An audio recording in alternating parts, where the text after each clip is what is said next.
So today, we're going to be looking once again at Jordan Love. I know we did that yesterday, but we're doing it again. I've got 3 more videos specifically because that was sort of a comparison video, right? That was looking at Jordan Love and the scheme and Aaron Rodgers and the whole shebang. I've got a Jordan Love breakdown. I've got a uh, AJ Dillon and a Josiah DeGuara. And so what I want to do is get those videos out. Again, these are from my other channel that I'm now merging into this channel. I want to get those over here so you guys can watch those. I did not do anything from Kamal Martin on. I don't know. I just didn't, and I'm not going to. We'll leave it at that.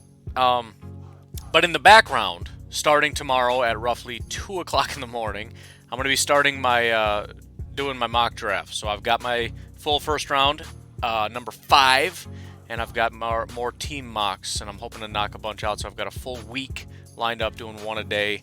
I know I missed the last couple days or whatever. I'm still working out the kinks. It's not the football season yet. But anyways, here we go. Jordan Love. Hope you enjoy. Please subscribe to the channel. Please hit the like button, and I'll catch you next time. So since I'm kind of on a roll here, I might as well just go on with Jordan Love before I do the podcast. I've kind of already stated what I think about Jordan Love, and I'm actually going to start with 2018, as you can see here, because that's when Jordan Love was at his absolute best. If you go check out his stats in 2018, whole different story. And remember, new coach, almost an entirely new offensive line. Almost everybody was a freshman or sophomore, first or second year offensive lineman. Just kind of terrible. So we're going to start with 2018. And again, the basic premise here is very, very good quarterback until he becomes a terrible quarterback. That's pretty much the whole thing. But we'll take a look at it in person here. We'll just start with this because this kind of encompasses the whole thing. It's a very quick offense, and I've said it several times. I think this is where LaFleur wants to go.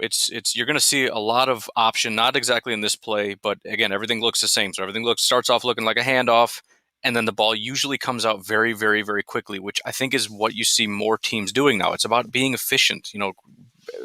Mike McCarthy and Aaron Rodgers, they liked to launch the ball down the field a lot, right? Jordan Love and a lot of more, look at the Patriots, or I think even the Chiefs a little bit. It's distribution quickly. Same with the 49ers. So here's an example just to give you a taste of what you're going to see over and over and over.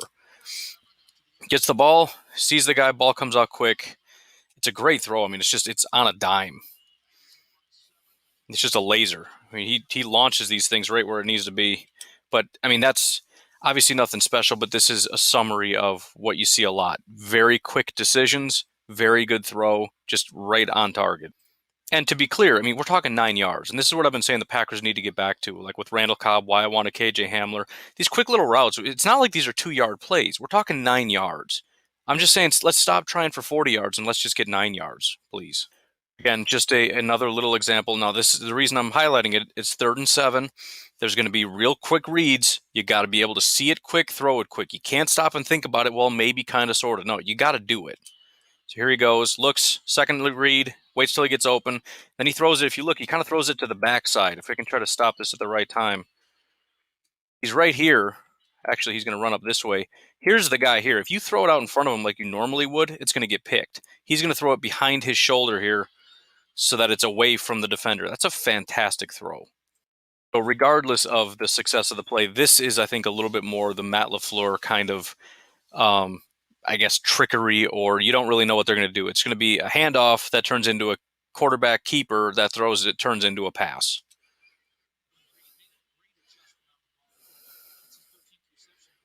It's just, I mean, the play has moderate success, but you can see where it's just, you don't know what in the world they're doing. And then some of the more highlight reel type of stuff would be like this. Again, it's going to be a play action. We're going to pretend to hand it off because that's what we do. Everything looks the same. He's going to be pressure right in his chest. I'll just play this out. He's able to lob it off his back foot. Look at that beautiful throw. He does a lot of that off-platform type stuff like Aaron Rodgers does. Again, when he throws bad passes, it's not usually because he's off platform or, it's just bad technique or anything. It's just terrible decisions. He's got a great arm and a great ability to sling it from any angle, from any part of the field, when he's going down, when he's getting hit, any of that stuff. There's a couple times he gets hit and the ball floats or whatever, but The two biggest things is he trusts himself too much, right? When he's, there's a guy with his hand up in his arm, he's still going to try to throw it because he believes he can do it. And then the second is just not seeing people. He just throws it. There's a guy right there. It's just a terrible decision. But stuff like this is a great example of there's no problem. I mean, it's just a fadeaway shot, beautiful throw. That's Jordan Love. And again, this is peak Jordan Love in 2018, and it's not like this was some kind of a freakish thing that's never going to happen again. The reason he regressed largely is because of a change in scheme, worse offensive line. I mean, just everything was terrible. So if you're getting 2018 Jordan Love, not that there's not without a couple warts, and we'll see a few of those examples, he's a rare talent at quarterback. It's just a question of, can we work through some of the negatives? He's also a better fit for, I think, what Matt LaFleur wants to do. Aaron Rodgers, again, he's a good enough quarterback that he can make whatever work, but it's still kind of a round peg in a square hole situation where he's got a certain style of play that he prefers, and Matt LaFleur's trying to kind of mesh the two. And I feel like Matt LaFleur's getting to the point where he's like, I don't want to mesh anymore. I want to do it my way. So, I don't know. We'll see how it goes, I guess. We don't have to worry about it this year. Starting next year could be a question, to be completely honest. But anyways, here's, I guess, an example of his ability to run. It's not a successful play. A lot of people get upset when they see him scramble, maybe unnecessarily, but this is pretty standard. I think when this collapses, there's a lot of open area to operate over here and kind of extend the play. So he's going to do that, and then he's going to take off and run. He doesn't have blazing speed, but he likes to run, and he's a tough quarterback, man. He does a good job of somewhat evading the blunt of the hits. Some of these guys, they're real awkward when they try to slide or whatever, and they just get smoked. He does sort of a Cam Newton-esque job of kind of angling his body so he blunts the blunt a little bit. But he also, he takes some licks and just keeps on coming. So here's an example of that. He's going to take a chance. Again, see how he slides to the side so he doesn't get that, and then as he's going down, he kind of takes one here. So that could have been a lot worse and a lot more ugly, but he does a nice job of dodging and evading and getting to this far. And then you see him just pop up. He's fine. He takes hits like that all day long. Here's a better angle of it, I guess. See that? Now that's where he got popped, but the first evasion was pretty solid, and you can see he's fine. This play, you might remember, is actually pretty reminiscent of an Aaron Rodgers throw, or a play that you probably will remember. But he's going to work his way to this side, fake the handoff. He's going to roll out. He's looking over this way. There's nothing. He glances back to the other side, sees a guy open, launches it right to him. I couldn't give you more details on what exactly the play was, but you probably remember Aaron Rodgers from the opposite side launching it to a wide open, I think, tight end, if it was Richard Rodgers or what, standing in the end zone by himself. So again, just the awareness of, this isn't here. I should have a guy on the backside, and launching it to the guy before the defense can get there. Pretty nice. And if you want to see special, and these are the kinds of highlights that you see from Aaron Rodgers and Brett Favre, I'm talking threading the needle between three defenders. There's really not a lot of options. This is the guy he's going to key in on right here. He's going to cut. Now, he's open, but look at this. There's a guy here, and a guy trailing behind him. He's going to thread right in between these two and get a touchdown. Incredible. Now, we'll see the other angle to kind of show exactly what he does, and that's exactly what it is. He sees them, trusts his arm to get right between them and throw it in there. That he has a lot of confidence, which is huge for a quarterback, to have the confidence to say, I can fit it. Now, again, he gets in trouble, but I don't think it's on plays like that. I don't think it's where he trusts himself too much. It's just that he just doesn't see stuff a lot of times. Although sometimes, I wasn't supposed to show this, sometimes it's a matter of trust in terms of, getting the ball out when he should probably just tuck it and take a sack. But it's a separate issue. Talented, really complicated throws, he doesn't really struggle that much. He'll miss a little bit here and there, but that's not his biggest issue. It's a lot of decision making, and sometimes just saying, you know what, it's not there. You're a second too late. Don't throw it. You're about to get hit. Don't throw it. He has a little bit too much trust in that regard. Here's another little example of just kind of showing off what he can do. So in this case, and this is something that you hear Aaron Rodgers does a lot, that people are always enamored with, that Aaron Rodgers is like, it's actually not that hard. But again, most people say this is very hard. He's going to roll out to his left here as a right-handed person, and look how he throws. That's a really hard thing to do when you're rolling this way to throw it. And it's a great throw. It's not like it's generally, if you're on platform, that's the hardest throw in the world. But just when you're running in that direction, to be able to contort your body to be able to throw that with a guy right on him, by the way, you have to put that in the right spot. If you're off a little bit, that's probably picked. But in full speed, nice, just nice throw. I mean, he's got great arm talent. Bottom line, he really has good arm talent. And for those that think he's a very good runner, this would be evidence of the contrary. He can do. I mean, he's Aaron Rodgers. If there's something there, he has enough speed to be able to take advantage of it. But I mean, he's nowhere near the Lamar Jacksons or anything like that. So here he is trying to be a running back. Here I go, guys! Woo! Right? Okay.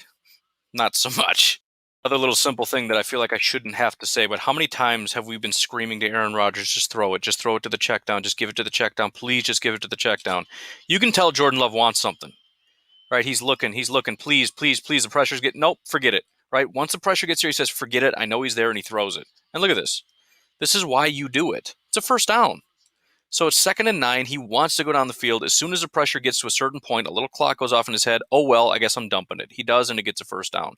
That's all we're asking. There needs to be a little clock in your head that says, I want it, but if it's not there, I'm dumping it off. And that's exactly what he did. This is a bigger problem in 2019 than in 2018, the drops. But here's another example of just a beautiful ball. You could argue it's a hair too far, but this needs to be caught. And again, just a really, really nice looking ball, the way it comes off the hands and the way it floats in the air. He doesn't look labored in doing it. His arm, I mean, it's just, again, it's a really, really solid arm that he has. So he's not looking like, come on, man, what are we doing? Just sails it. That should have been caught. And that would have been probably a touchdown. But again, he has, and that's the other thing, right? You talk about, well, he's kind of a dink and dunk guy. He just throws little 5-yard passes. There's nothing impressive. Right.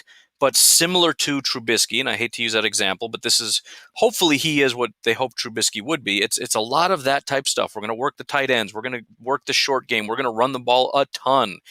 But then we're going to set up these big shots, and when it's there, he's going to be able to hit it. He has the arm to hit those shots. That's the point. Here it is again. And really, I've been skipping a bunch of plays where it's just nice little, throw it 5 yards, he gets 7 or 8 out of it, right? Just working and working and working your way down the field. And then here we are, 2nd and goal. All right, play action. Bink. Threads it right in there. Touchdown. Too easy. So, I mean, he's efficient. He's just very, very efficient. Something else, and I don't want it to be overlooked. He's a big dude. Here's an example of kind of a tricky play, but Jordan Love is going to be a blocker, and watch how he just legitimately commits to this. I mean, he's not a small guy.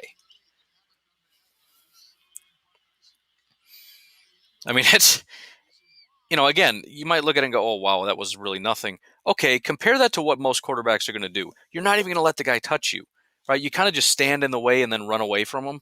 He blocked him. He did more than enough to make sure that this guy wasn't going to catch him from behind. I mean, he is a big dude, and you'll see that throughout when he's running the ball, how he'll truck people and everything else. I mean, he's not. I think there's a misconception that he's kind of a smaller, faster kind of. He's not. He's a big quarterback who has adequate speed. I mean, just enough to be somewhat mobile when the play breaks down. He's not a running or rushing quarterback at all. He's not small at all. 6'4", I think. So this ball was maybe a hair underthrown, but again, just the ability to show somewhat of the athleticism and the arm talent to be able to throw on the run, similar to what you see the Aaron Rodgers type throws, being chased off his back foot, sails it. Again, just a little, if he gets it just a hair higher to get it over the defender, this is an easy touchdown. You can see, I mean, if it's here instead of here, and that defender barely got his hand up. I mean, it was underthrown, but again, considering the difficulty of the throw, um, I think I'm putting that in the win column. That was a great throw. One of the things I noticed a couple times, and this is sort of a cerebral kind of a thing, I'm sure most quarterbacks know to do it, but I've seen it a few times now. When you get yourself in a certain position where the DB isn't looking, he throws a really nice back shoulder. Because when the DB isn't looking and you come back, one of two things is going to happen. Usually the DB is going to run past you, and you're going to be able to come back and get it because you're the only one with your eyes on it, or the DB is going to plow into you and it's going to be a pass interference. So when he sees his guy, especially a giant like this, past this guy, he's going to throw it behind a little bit, knowing that he can probably come up and grab it over the defender, and or again, he's going to get blocked and it's going to be a pass interference. So Here's a nice little back shoulder to the big man. Just going to throw it up. He's going to go up. He's got 1 foot down, touchdown. So I don't know if you necessarily call that a back shoulder. Probably, I mean, it was a fade, but the point is to get it kind of behind him a little bit, and it's just kind of automatic. And if you, it's just a matter of can you get the ball in the right spot. And again, talking about arm talent, talking about the ability to throw the ball where it needs to be, that's perfect. I mean, it's a mismatch. It should work. If everybody executes perfectly, including the wide receiver running the exact right route, putting his body in the right spot, and the quarterback throwing at the right time in the right position, it really is indefensible as much as everybody hates fade routes. It's a pretty indefensible route to run. When you get a mismatch like that of a smaller corner on a gigantic wide receiver, it's an indefensible thing. It's just a matter of can you throw it in the right spot, and Jordan Love did. Here's actually another example of that exact same throw, and it doesn't work because the guy doesn't catch it. You could look at it and say this is just a bad throw. He should have thrown it farther, but it should have worked. It's the exact same thing. The DB is turned around facing the wrong direction. Your guy is past him. He's going to throw it behind. He's going to come back. He should have caught that. And there's better examples of that where you got DBs running past, and a couple times it's a pass interference. Either way, that's just sort of an automatic. We're going to throw it, and then it just becomes a timing thing. And that should have been caught. I mean, it hit the guy right in the chest. And another quick example of a Matt LaFleur style play call where you got the running back going this way, you get the defense kind of cheating this way, and then he's going to run out this way, throw on the run. And because he froze for a second, that gives him a little bit of separation. It's a beautiful pass so that he's able to catch it inside, turn, and run. And he gets a first down. Again, it's a small little thing, and he's still going. He's out. It's tiny little things, but sometimes it's tiny little things that are kind of big things, right? The ability to sell the handoff, to freeze the guy, to be able to run to that side and throw it to the guy who's open, but by a narrow margin, especially when you're past him. If you can see what I'm talking about here, he's open. However, he's in between. So if you don't throw it right, this could get undercut. So you still have to throw a nice ball as you're running to your left. And that is a very nice ball. He doesn't have a chance at it. He throws it where it's far enough to this side where he can turn this way, right? He doesn't have to turn this way and kind of go out of bounds, and it's a bad throw. He throws it inside, but still away from this guy. It's a perfect. Again, it seems easy, but I don't think that's an easy throw. I think if you're too cautious, he doesn't get any extra yards. If you're too reckless, it's an interception or at least a batted pass. Here's that extra element of Jordan Love with his keep it ability. And again, most of the time you're either going to keep it and throw, or you're going to hand it off. Very rarely does he actually run, but that's where you're keeping the defense off balance here.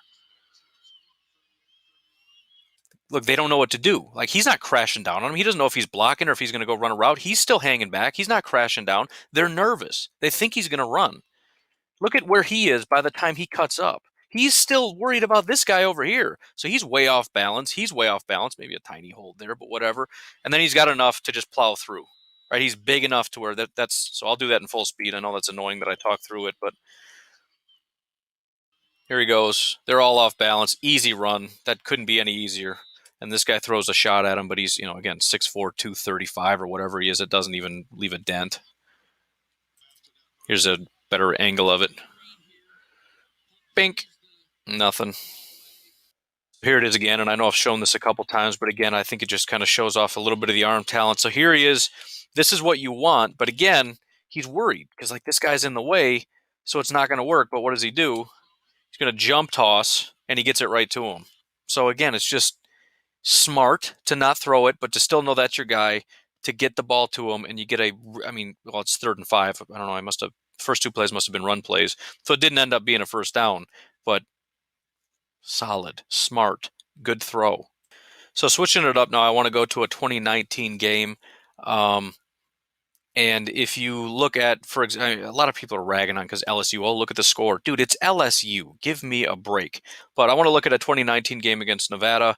And right away, the first play, again, you're going to see just a real quick, right? I mean, there's only one intended guy, but the ball placement is perfect because, again, and we've even seen Aaron Rodgers do this. If the ball is here, he's got to turn around, catch it, turn back around, and by this point, he's getting tackled. You want that ball right here so he can get a head start and start running. Beep, it was out in front of him so that he's already running to catch the ball, gets a full head of steam, first play, first down. Which I don't know if that was actually the first play. Clearly not. It's 7-3 already, but that's the first play of Somehow, I don't know if there's a defensive interception or what. First play of the video, so there you go.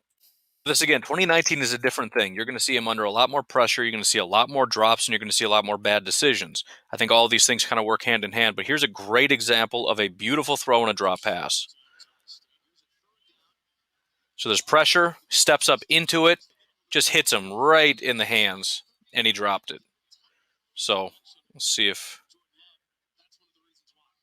right through his hands. I mean, come on, man. Come on. And it's really a beautiful throw because he's not that far off. You just want to get it out just in front of him, right? And he lays out for it. It goes right through his hands. So again, beautiful throw. With pressure coming, he steps up into where pressure's about to hit him and throws a strike. Here again is his running ability, and I do believe he has an option here. He's kind of looking to see if he wants to throw it. But again, you're going to see he's not blazing speed, but he's got enough to be able to run, and he's got some power to him. So he's still thinking, he's thinking. Now he runs. Bang. And keeps going. And he didn't even, the announcer said lowers the shoulder. He didn't really. He just plowed through a guy. So I think there's an element of that, and I wouldn't be surprised if Matt LaFleur kind of wants an element of that, a guy that's able to do those when need be. Again, we're trying to move into the modern era, and if we're being honest, we've been saying that for a while. Mike McCarthy was stagnant. We need new. This is new. If you want new, this is new. If you want modern, this is modern. Aaron Rodgers is not going to be doing that because they're not going to risk him getting hurt. They want him to stand back and throw the football, occasionally run, but as soon as he runs, it's please, please, please stop. I don't want you to pull a hamstring. I don't want you to get hit and break a collarbone. Just stop, please. I'm going to run out the next two plays here. Here's an example. I've been showing a lot of positive. I want to show a couple negative. He hasn't thrown a pick yet, but I'm sure that's coming because in 2019 he has a million of them. But here is an example of a little bit too long of a throw. And again, let's not act like this doesn't happen every other pass with Aaron Rodgers. It happens. There are a couple that he throws it's not like Mitch Trubisky, Andy Dalton, Cam Newton, what in the world was that way over the guy's head? It's just a hair too long, and he's throwing it to his running back, Tompkins. And again, if you look at the fadeaway, off his back foot kind of a throw, it's hard to throw, but you look at how close it is considering his platform, just barely missed. So maybe if he plants his feet and throws a little bit, there is a decent amount of that, but I'm really not very worried about that. Again, Aaron Rodgers does that once every 3 deep throws. He's overthrowing a guy. Maybe once every 2. I don't think he hit MVS once. Every single throw to MVS is an overthrow. Every single throw to Danny Vitale is an overthrow. And I've been blaming that on MVS and Danny Vitale because it seems weird that it's just them. But at some point, come on, man. You got to hit the guy. So let's just be honest about what it is. There's a couple overthrows from Jordan Love, but Aaron Rodgers is becoming very proficient at overthrowing the football. Anyways, I said I wanted to run this out. Here's a really good play, too. It's a screen, but you look at how it's breaking down. You look at the pressure, right? He's in trouble here. He's throwing off his back foot. And look at it. I mean, there's a defender here. He's here. You got to get this ball up and sneak it right down into him. And he drops it right in there. Again, I'll let that ride out. Look at that throw. With the defender closing in behind him, too. And again, he puts it away from him. So he gets it out where he needs to be running. In front of him this way. So there's a defender coming behind him. I mean, this has the potential to be the defense. He somehow closes real fast. He's here on top of him. If he throws this a little bit behind him or whatever, he's going to get either tackled or intercepted or batted. He throws it here so that he has to chase the ball because he's standing there. He doesn't even know he's here. He directs him, hey, run over here and catch it. He runs away from this defender. I mean, if he doesn't throw the ball there, that's at least an instant tackle. So again, we could put that in the maybe it was just a coincidence thing, or that was just a absolutely perfect throw to be able to throw away from that oncoming defender. And again, remember, he's got to worry about throwing it away from these guys, and he has somebody basically tackling him right here. All this is going on at the same time. He's got pressure right in his face, got to get it over these guys. This is a muddled mess, and he's going to throw it away from this guy so that he can get away from him. Again, sometimes it's the little stuff that really excites me about some of these prospects. Like, how does that even process in a person's mind? Here's the very next play, and again, it's he's going to keep this, going to freeze the defense. This is an option. He can throw it here if he chooses to. You can see him looking. You can see him thinking about it. He's like, nah, I'm going to keep it. Enough speed to get past these guys, over that guy, and through that guy for a first down. So it's just a nice blend. He's not a blazing speed guy, but he's got enough to pull that off, especially in this style of offense where the defense is just confused. They don't know what to do. It's probably a handoff. It wasn't a handoff. Well, he's going to throw it because that's what he does 90% of the time. He didn't throw it. So now I got to turn around and go get him. And with it just enough speed and enough power, he picks up an easy 10 yards. And you couldn't just say, well, this defense is terrible. Well, they're terrible and they're off balance. They don't know where to go. So here's the first example of a bad decision. And this is not a didn't see him. This is a I trust myself too much kind of a decision. So he really wants these passes. He's just got that instinct of I really want to make a play, and that's usually a good thing. But sometimes if you can't let it go, it becomes a problem. So he wants it, and you can see the ball gets batted, and then it almost gets picked. He almost caught that. It's kind of a grainy video, so it's hard to tell. But that got tipped and almost picked. He should have not thrown it. But he wanted it. He saw his guy open and he wanted to throw it, and that almost was a disaster. Sometimes he's got to just call it and just say, you know what, this isn't going to work. Tuck it and run. Sometimes tuck it and take a sack. Whatever it is, live to fight another day. Here's another throw, and again, you can call this an overthrow. It's a little bit too far. The guy's open wide enough that he doesn't need to lead him this much. So it's not a great ball, but you still kind of wish the guy would have caught it. And again, no laborious movement you can see how far from the 40-yard line, easily throws it basically to the 5-yard line. That was not a lot of effort. So again, you kind of wish he didn't have to lay out quite to that extent. The announcer's saying beautifully thrown ball. I don't know about that, but I still think it could have been caught, but it should have been put closer to the wide receiver. Anyways, that's a 50-50 deal. And this isn't much of an example of anything other than this kind of offense, quick get the ball out. But if you want to know why maybe the stats aren't as good as what they should be, his completion percentage, take a look at this. It's hard to have a real good completion percentage when this is your tight ends and wide receivers here. I mean, come on, man. What is that? So don't read too much into completion percentage. If anything, use PFF's metrics where they look at actual off-target passes or whatever, or the adjusted completion percentage, which doesn't count this nonsense, because his wide receivers and tight ends are just terrible in 2019. Here's another example of just enough athleticism, right? He's trying to make a play. He's got pressure. He breaks that one, gets away from that guy, and there he goes. A big play from absolutely nothing. Here's another example, and part of the reason this one is exciting. Part of the reason this one is exciting is because it's third down. The announcers are even getting beyond frustrated with the wide receivers with all the drops and everything, because it's like, this is just terrible. So he just decides he's going to put it on his back. And by the way, it's not just the wide receivers. Look at this. Look at this offensive line. What a joke this is. Look at this mess. Look at these guys getting through. So he has to, I mean, you look at it, it's like, well, it's Nevada. It's not a big team. He still has to put the team on his back. He's getting no help from anybody. So here we go again. Nobody's open, and the offensive line is just a sieve. What's he going to do on 3rd and 8?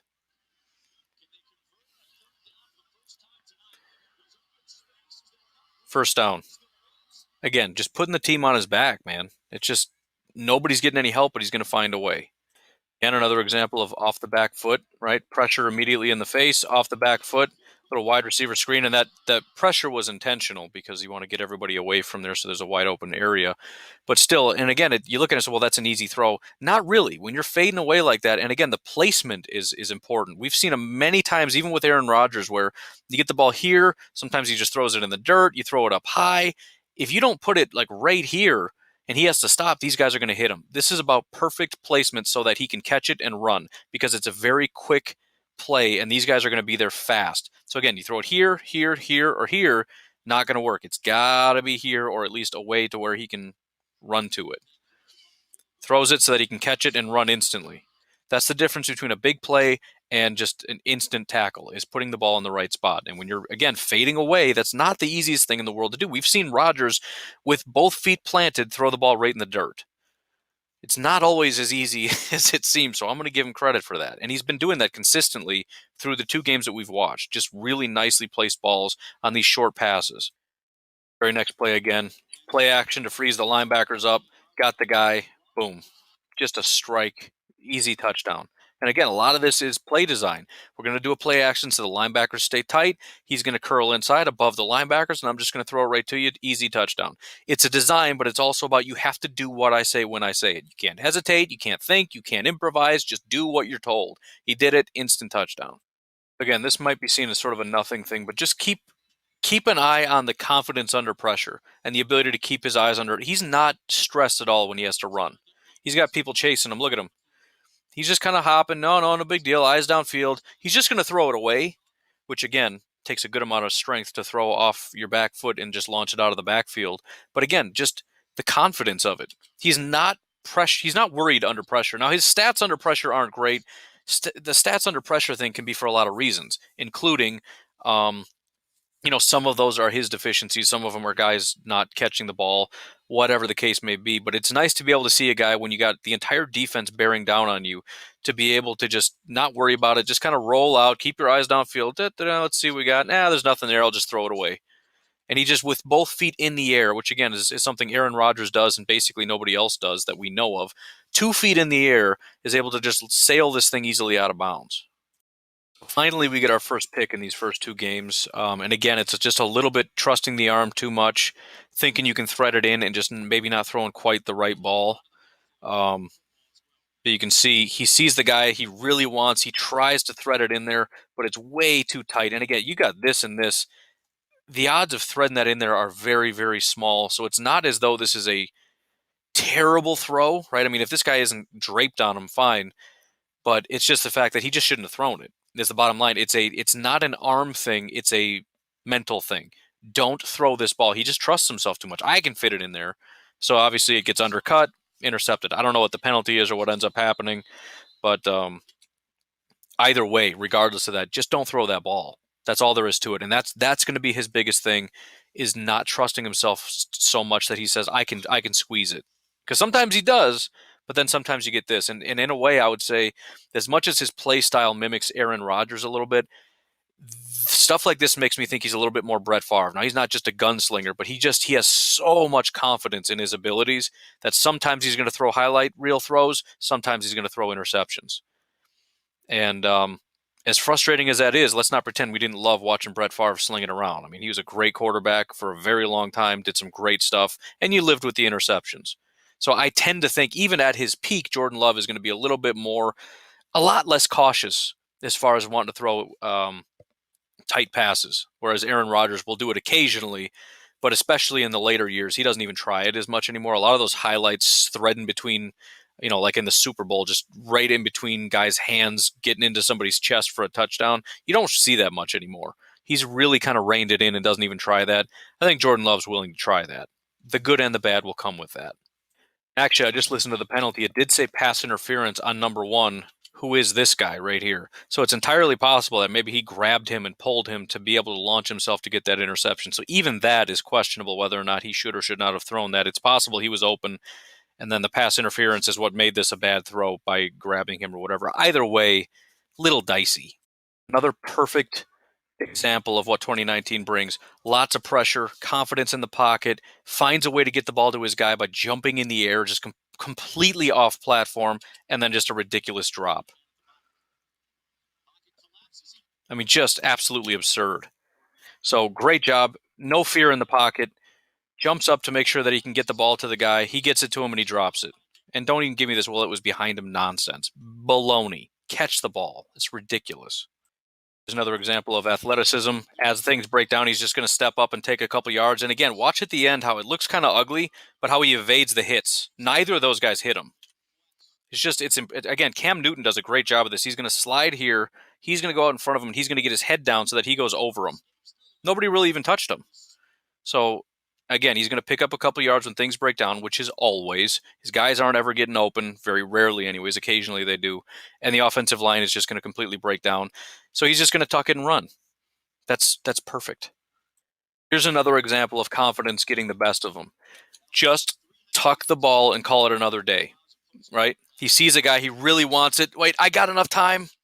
And granted, it looks like he maybe was trying to tuck it, but he doesn't want to give up, right? He just does not want to give up. So you can see that he puts the ball out and it gets smacked out of his hands. That's just one of those situations where he probably had a guy open and he could just taste it. He's like, please just let me get this ball out. And that's what ended up causing this fumble. I think Jordan Love ended up getting on top of it, but still, it's a minor thing. Again, it looked like he did try to tuck it at the end. But still, that's his confidence saying, I can do it. I have time. I don't, break the pocket and run and see if you can extend this play. He didn't want to. He wanted to stand in and make the shot, and that almost was catastrophic. So again, it's not the worst thing ever, but it's still just a matter of he's got little too much confidence, and sometimes you just got to bail. There's a better angle of it, and you can see the same thing, right? So he can see him coming, and now he locks in. I see a guy he wants to throw it to, and I can squeeze it. Nope. As the arm's coming forward, it gets batted out. So again, just should have bailed on that one. However, unlike Cam Newton, he's not a coward and he's going to go get his own football. Another example of an absolute highlight. I mean, if this is caught, which it's not because the receivers are terrible, this is a highlight throw. I thought this was about to get picked. Great throw. And this is what he does on platform. What a beautiful, beautiful throw over the defender he's just trying to get it. Here's the ball, it looks like. He's just going to get it over this guy, but also this guy coming across just over his hands, right into his. I mean, that is pinpoint, beautiful accuracy, and that's what he's able to do when he actually has a clean pocket. And by the way, he wasn't really open. He's got a guy trailing him and a guy crashing down. He puts that ball in front of him, just over the defending safety coming across, right into his arms. That should have been a touchdown. But again, what happens? Jordan Love has worse stats. This is an incomplete pass. It's an incomplete deep throw. So people look at the stats and they say, oh, he can't throw deep. He missed another deep shot. No, he didn't. This is an absolutely gorgeous, perfect, beautiful throw that, again, they messed up. Watch it one more time because it's just that amazing. Unbelievable. Unfortunately, he follows that up with one of these really, really bad decisions. And again, it's usually not that it's just a bad throw. It's just a really dumb decision. He really believes in himself too much that he's going to be able to get it there. And you just look at it and say, you should have never thrown that. So after what should have been a touchdown, we get this. Look at that. First of all, he's got a guy bearing down on him right there, and then he's got him coming across. He threw it too late. He should, again, I think what's happening is a lot of times he sees a guy and he's open and he wants to get it there, and he should recognize I'm a half a second too late, or I'm in this case probably 2 full seconds too late, and you got to just bail on it, right? It's got to be beyond frustrating when you look too late and you see a guy was open but the window's closed, and you got to know upstairs, I can't throw this ball, it's too late. The window's going to be closed. He still just believes in himself too much. I can fit it, tries to squeeze it, and there's no way. I mean, you figure when these two things are converging, to have them basically overlapped at this point where he's beyond these guys, the window is not only closed, it's now overlapping. So, I mean, he was a full second too late on this throw, but still decided to throw it. And this is the frustrating things, because that's just a terrible, again, it's not even a terrible throw. That might even be a catch if he's not there. And it's possible he didn't even see him. I don't know. That's another question where there's guys that are just squatting right there. And it's like, how did you not see that? It's either too much confidence or just blindness.